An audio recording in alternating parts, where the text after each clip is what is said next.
Creative వీడియోలు, band యాప్ల ప్రమోషన్ల తరహాలోనే పరారీలో కూడా మిస్టరీ మార్కు చూపిస్తున్నాడా మిస్టర్ హర్ష సాయి? ఎక్కడ రేప్ కేసులో ఆరోపణలు ఎదుర్కొంటున్న యూట్యూబర్ హర్ష సాయి ఇంకా అజ్ఞాతం వీడలేదు.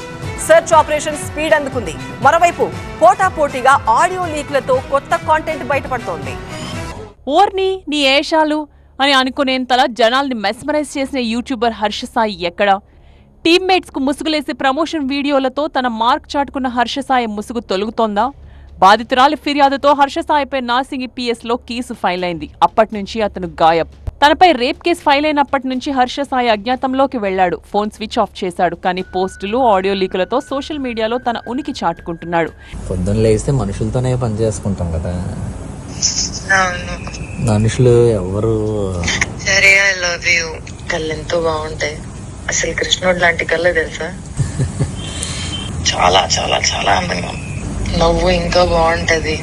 నో సిగరెట్, నో మందు, నో ఎక్స్ట్రా తప్పు అలవాట్లు, నో ఫాల్తు గాసిపు. ఇలా ఆలోచిస్తే 1,00,000 మంచి క్వాలిటీస్ ఉన్నాయి. ఇది మచ్చుకు మాత్రమే. మరికొన్ని ఆడియో క్లిప్స్ కూడా రిలీజ్ చేశాడు హర్ష సాయి. స్టోరీ డిస్కషన్ కోసమని ఇంటికి పిలిచి మత్తమందు కలిపిన డ్రింక్ ఇచ్చి అఘాయిత్యం చేశాడని, వీడియో రికార్డ్ చేసి బ్లాక్ మెయిలింగ్ చేస్తున్నాడనేది బాధితురాలి కంప్లైంట్. కానీ ఇవన్నీ నిరాధార ఆరోపణలని, డబ్బు కోసమే ఇదంతా చేస్తున్నారని ట్వీట్తో ఆరోపించి అడ్వకేట్ను రంగంలోకి దింపాడు హర్ష సాయి. ఇక నీవు నేర్పిన విద్య నీరజాక్ష అంటూ హర్ష సాయి ఇల్లీగల్ యాక్టివిటీస్ కు సంబంధించిన ఆడియోను రిలీజ్ చేశారు. బ్యాన్ చేసిన బెట్టింగ్ యాప్ ను ఎలా ప్రమోట్ చేస్తావంటే అంతా నా ఇష్టం, 10 కోట్లు వస్తాయి, అది నా వాల్యూ అంటూ తన మార్కెట్ మంత్రం బయట పెట్టాడు హర్ష సాయి. ఎగ్జాంపుల్ చిన్న చెప్పా, నేను బెట్టింగ్ యాప్ లో ₹1,00,000 బరాబర్, అది నా వాల్యూ, అది నా వాల్యూ. నేను 100కి 200% తీసుకుంటా, 2 కోట్లు కూడా తీసుకుంటా. హలో వింటున్నా. నేను ఇంకా లింక్ పెడితే నాకు 4 కోట్లు ఇస్తానన్నారు. లోటస్ లో అడ్వర్టైజ్మెంట్ లింక్ పెట్టి చేస్తే నాకు 10 కోట్లు ఇస్తానన్నారు. ఇవన్నీ బయటకు వస్తే నా మార్కెట్ వాల్యూ ఇంకా పెరుగుతుంది తప్పించి తగ్గదు. అండ్ నేను కంపల్సరీగా చేయాలి, ఎందుకంటే బ్రాండ్ అనేవాడు నేను కాకపోతే 10 మంది వేరే వాళ్ళతో చేయిస్తాడు. నువ్వు మళ్ళీ ఏం డిస్కస్ చేయకు, ఓకే? సరే, నీకేం తెలియనట్టే ఉండు.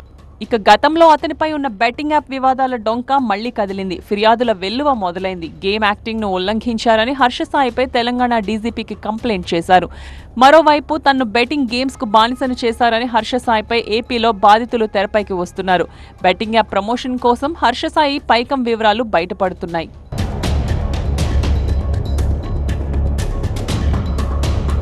హర్ష సాయి విదేశాలకు పారిపోయే ప్రయత్నాలు చేస్తున్నాడంటూ సైబరాబాద్ సిపి అవినాష్ మహంతికి ఫిర్యాదు చేశారు బాధితురాలు.